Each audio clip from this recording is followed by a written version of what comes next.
Hey guys, I am KD and you are watching KD Study Point। साथियों, आप सभी लोग उत्तराखंड बीएड प्रवेश परीक्षा के सिलेबस के संबंध में बहुत सारे क्वेश्चंस पूछ रहे थे। व्हाट्सएप के माध्यम से, टेलीग्राम के माध्यम से, कॉल और कमेंट में तो आप पूछ ही रहे थे। तो इस वीडियो में डिटेल से मैं बताऊंगा और आपके जो भी डाउट्स इससे रिलेटेड हैं वो दूर हो जाएंगे। वीडियो को पूरा जरूर देखिएगा। आप वीडियो आधा देखते हैं, स्किप कर देते हैं और आपको चीजें समझ में नहीं आती है। मैंने कई बार ये बोल रखा है, जो स्ट्रेटेजी वीडियोस हैं या जो इस प्रकार की वीडियोस हैं जिसमें एग्जाम पैटर्न वगैरह डिस्कस किया हो फॉर्म, उसको पूरा देखिएगा। चलिए शुरू करते हैं। उससे पहले मैं आप सभी को एक इम्पॉर्टेंट सूचना देना चाहता हूं। हमारे चैनल पर गूगल मीट के माध्यम से लाइव क्लासेस चल रही हैं, जहां पर आप जुड़ करके लाइव मुझसे क्वेश्चन भी पूछ सकते हैं और साथ ही साथ जो भी क्वेरीज हैं बीएड के रिगार्डिंग कोई भी, क्योंकि पहले हमारी क्लास चलती है उसके बाद डाउट सेशन रहता है, उसमें आप पूछते हो। तो ये कैसे जो है संभव हो पाएगा, इसके लिए आपको YouTube की मेंबरशिप लेनी होगी हमारे चैनल पर। आप वहां पर जा करके सिंपली देख सकते हैं, ज्वाइन पर क्लिक करना है और वहां पर ऑफर देखना, आप उस हिसाब से ज्वाइन कर लीजिएगा। बाकी ये ऑप्शनल है, अगर आप इच्छुक हैं तो कर सकते हैं। इसकी डेट देखिए, आज या कल तक कर लीजिए। उसके बाद क्योंकि मैंने बहुत सारी क्लासेस भी पढ़ा रखी हैं और अभी मैंने बना रखे हैं, उनको जल्द ही अपलोड कर दूंगा, क्योंकि फिर मैं बार बार उसी बात पर वीडियो नहीं बनाऊंगा। इस बात का ध्यान रखना, ठीक। और इसके संबंध में एक और न्यूज ये है कि आज दिन में या शाम को एक लाइव सेशन चलेगा, वो सभी के लिए होगा। उसका लिंक मैं आपको गूगल मीट का टेलीग्राम में भी शेयर कर दूंगा, व्हाट्सएप ग्रुपों में भी, तो आप उससे जुड़ सकते हैं। उसमें हम स्ट्रेटेजी पर बात करेंगे, बाकी क्लासेस अलग से चलेंगी, ठीक है। आपको क्लासेस के लिए क्या करना है, जो मेंबरशिप लेने के बाद आपको मेरा नंबर मिल जाएगा कम्युनिटी सेक्शन में, वहां से फिर मुझे मैसेज करना है एंड देन मैं फिर आपको प्रीमियम ग्रुप में जोड़ दूंगा। उसके बाद सीटेट, यूटेट, बीएड, आप निरंतर वहां पर जो अपडेट है वो मिलते रहेंगी सारी चीजें, ठीक। देखिए, अब सिलेबस पर आते हैं, मेन बात पर। देखिए, आप सभी लोग बोल रहे थे, मैं हर बार आपसे कह रहा था, क्योंकि ये जो एग्जाम है, कभी श्रीदेव सुमन करवा रही है, ठीक है, कभी केयू करवा रही है, हो सकता है कभी अब एसएचएयू भी करवा ले। तो देखिए, इसका पहले से भी कोई ऐसा ऑफिशियल की प्रोस्पेक्टस के साथ ये सिलेबस जारी करें, ऐसा नहीं हुआ है अभी तक, ठीक है। अब इसमें सामान्य चीजें आपको जो समझनी है वो मैं आपको बता देता हूँ। आप सभी लोग बोल रहे थे कि ऑफिशियल सिलेबस, तो ऑफिशियल सिलेबस इसका नहीं है। ये जो एग्जाम पैटर्न है इसी के आधार पर हमें पढ़ना है, ठीक है। अब इसी के आधार पर आप अपना जो सिलेबस है वो बना सकते हैं। जैसे अब देखिए, पेपर वन क्या है आपका, लैंग्वेज हिंदी या अंग्रेजी आपको चूज करनी है। मैंने पूरा बता रखा है कई वीडियो में कि हिंदी में क्या आता है, अंग्रेजी में क्या पूछा जाता है और क्या क्या चीजें हैं। हिंदी में आपका हिंदी व्याकरण आपको पूरी पढ़नी है, तो व्याकरण पूरे में से कहीं से भी कुछ भी आ सकता है, आसान आसान आएगा, इतना टफ नहीं आएगा, डीप नहीं आएगा, ठीक, क्लियर कट। साथ ही साथ हिंदी साहित्य से भी संबंधित आते हैं कि रचनाएं, कविताएं, और थोड़ा सा हिंदी साहित्य का इतिहास, आदिकाल, वीर गाथा काल, इस प्रकार से भी क्वेश्चंस पूछे जाते हैं, ठीक। हिंदी खत्म। इंग्लिश में भी आपको ग्रामर तो आनी ही चाहिए, साथ में correction, active voice, simple simple. अब ये डिपेंड करता है कि किस साल क्या आता है, ठीक है। तो इस प्रकार के क्वेश्चन आते हैं, तो इंग्लिश में भी एक तरफा ऐसा आता है, ठीक।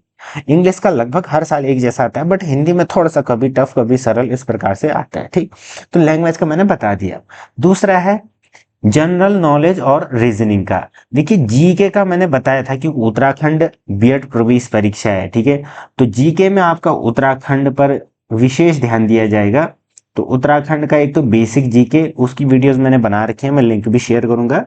दूसरा, साथ में थोड़ा सा करंट उत्तराखंड से रिलेटेड और इंडिया से भी। अब करंट का मतलब अभी जो खेल वगैरह हुए, जो भी महत्वपूर्ण चीजें हुई, अभी के वर्तमान मुख्यमंत्री कौन है, राज्यपाल, तो बेसिक बेसिक चीजें, जैसे हमारे केंद्रीय मंत्रिमंडल पूरा याद करना, थोड़े से डेज, ठीक है, सांस्कृतिक, ये सारी चीजें आपको याद करनी है। तो जीके का देखिए, किसी भी एग्जाम में जो भी जीके में पूछी जाती है वही चीजें पूछी जाएंगी, बट इसमें जो लेवल होगा, लेवल क्या होगा, सरल होगा, यानी कि ऊपर ऊपर से पूछा जाएगा। मैंने कितनी बार बोला है, अगर आपके पास कोई बुक है तो उससे पढ़िए, कोई पतली सी बुक, जैसे एक बुक आती है, जैसे एसएससी जीडी की एक बुक आएगी, ठीक है, उसमें क्या दिया होता है कि जीके या हिस्ट्री वगैरह दो चार पन्नों में दी होती है, बस उसको पढ़ोगे तब भी आपका बहुत फायदा हो सकता है। इस प्रकार से आप समझिए, क्वेश्चन इस प्रकार से फ्रेम होते हैं कि आपका जो अभी तक आपने जो पढ़ रखा है, भले आपने वो सब्जेक्ट था या नहीं था, उससे कोई मतलब नहीं है, रिस्पेक्टिव ऑफ योर जो आपका मेन सब्जेक्ट है,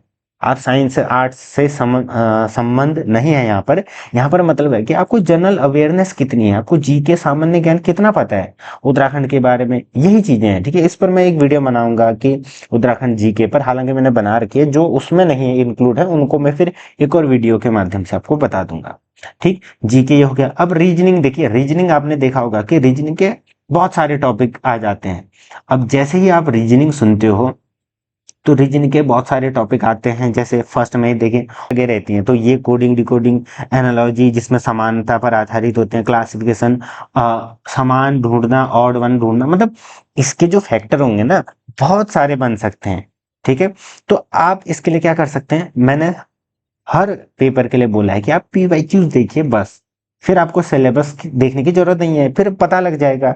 उसके साथ फिर आप एक्स्ट्रा पढ़ना स्टार्ट करें। कहने का मतलब पीवाईक्यूज आप जब 4-5 साल के देखोगे तो आपको पता लग जाएगा ना कि क्वेश्चन में क्या क्या पूछा जा रहा है। बस उस हिसाब से आप टॉपिक पढ़ लो, जिससे ज्यादा पूछा जा रहा है उसका टॉपिक सर्च करो सिंपली यूट्यूब में, फिर आपको पता लग जाएगा। वैसे हमारे चैनल पर बहुत सारे, लगभग 30 से 40 पेपर तो होंगे ही। अगर आप उसमें डीएलएड, एचएनबीजीयू के भी इंक्लूड करोगे तो बहुत सारे पेपर हैं, उनको जाकर देखिए।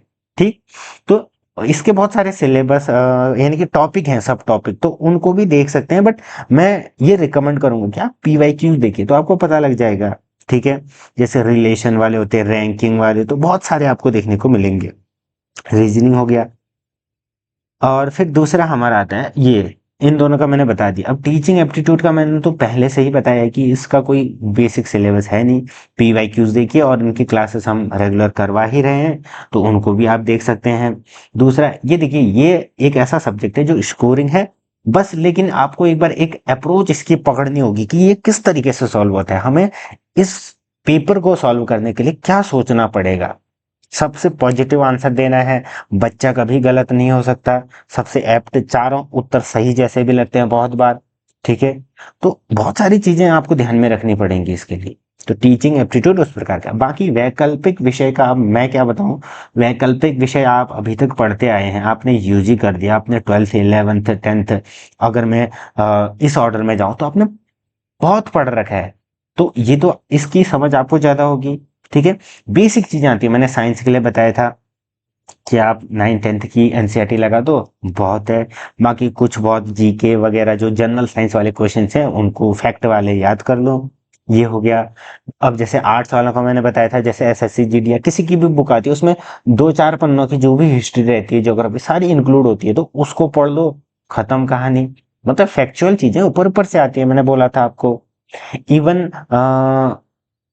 आपका कॉमर्स, हाँ कॉमर्स के लिए भी वही चीजें, आपने 11th 12th में जो पढ़ रखा है वही चीजें आती हैं। तो कहने का मतलब इसका कोई वैसा सिलेबस नहीं है, बट आप पीवाईक्यूज देख करके आपको अंदाजा लग जाएगा कि सारी चीजें पूछी जा रही हैं लेकिन ऊपर ऊपर से, बेसिक पूछी जा रही हैं लेकिन ऊपर ऊपर से। बस यही फॉर्मूला आपको अपनाना है, मैंने बार बार कहा है कि पढ़ने का जो तरीका है इसमें यही है। बाकी जब तक आप पेपर नहीं देखोगे, पीवाईक्यूज नहीं देखोगे, तो आपके दिमाग में या जहन में तो ऐसा आएगा नहीं कि इसका सिलेबस क्या है। अब आप सोच रहे हो कि एक पूरा एक सिलेबस मिल जाए, तो अभी उतना समय भी नहीं है। अगर मान लीजिए सिलेबस होता भी पूरा, तब भी आप उतना नहीं पढ़ पाओगे ना। अभी कितने दिन बचे हैं, मुश्किल से 15 दिन या 17 दिन बचे हुए हैं। इसकी हालांकि थोड़ा सा कह सकते हैं कि जो एग्जाम डेट बढ़ने की संभावना थोड़ी सी है, अल्प मात्रा में है, इस पर भी मैं अपडेट दूंगा। ठीक है, इसकी भी संभावना है, पर लेकिन अभी हम क्या मान के चलेंगे, 7 को आपका एग्जाम है, तो इस हिसाब से आप पढ़ो कि आपका ये जो पूरा सिलेबस भी पूरा हो जाए, साथ ही साथ पीवाईक्यूज के साथ आपके अच्छे अंक भी आ जाएं। ठीक है, तो बस ये चीज ध्यान में रखना। बाकी यही था, क्योंकि आप सभी के कमेंट, कॉल, मैंने हर किसी को रिप्लाई दिया कि इसका सिलेबस ऑफिशियल तो कुछ है नहीं, आप पीवाईक्यूज देखिए, इस प्रकार से ये पूछा जाता है, मैंने बताया था। बट लेकिन इतने ज्यादा मैसेज आए कि फिर मुझे ऐसा लगा कि इस पर एक वीडियो बना दीजिए। बाकी चैनल से जुड़े रहें, आगे भी आपको बीएड सीटेट अन्य सारी जानकारी दी जाएंगी, तो आप मेंबरशिप लेकर के व्हाट्सएप प्रीमियम ग्रुप में जुड़ सकते हैं। It is optional. Thank you.